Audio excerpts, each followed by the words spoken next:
When I came to New York, I was full of dreams. I had always wanted to see this big city with its tall buildings, busy streets, and bright lights. I imagined myself walking confidently, talking to people, making friends, and living my best life. But when I arrived, I realized one big problem. I did not speak English well.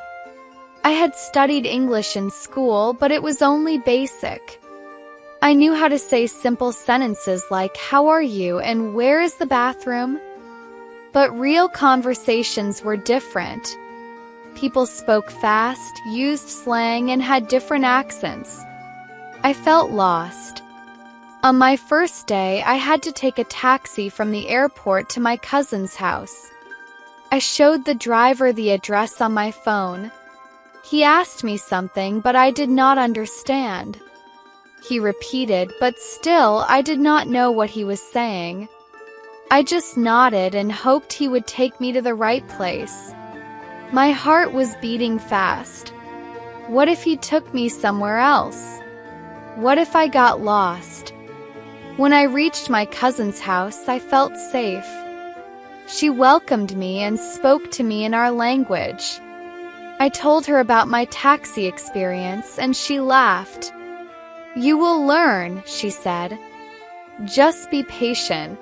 The next morning, I went outside to buy some groceries.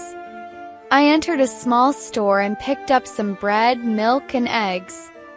When I went to the cashier, she asked me something. I did not understand. She repeated, and I still did not understand. People behind me were waiting. I felt nervous. I just gave her some money and she gave me my change. I walked out feeling embarrassed. I wanted to cry. That was the moment I realized, if I wanted to live in this city, I had to learn English. I started with small steps. My cousin helped me. She spoke to me in English at home. First it was difficult, but I tried. I listened carefully and repeated words. I also watched TV in English. I did not understand much, but I paid attention to how people spoke. I watched their lips, their expressions, their gestures. Slowly, I picked up words. One day, I decided to be brave.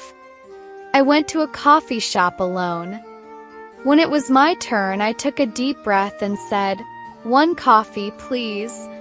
The barista smiled and asked, "Black or with milk?" My mind went blank.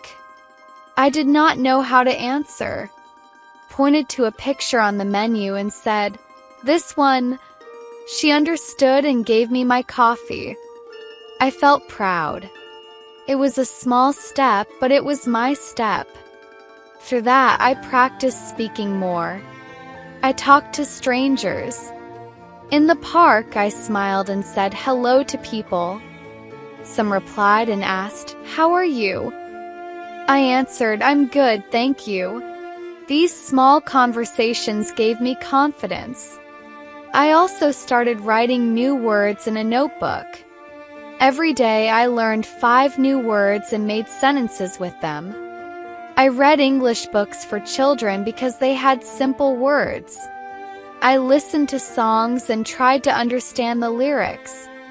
I watched movies with subtitles and repeated dialogues. But learning was not always easy. Sometimes people did not understand me. Sometimes I made mistakes and people laughed. One day I was at a restaurant. I wanted to order chicken, but I said kitchen instead. The waiter looked confused and I felt so embarrassed.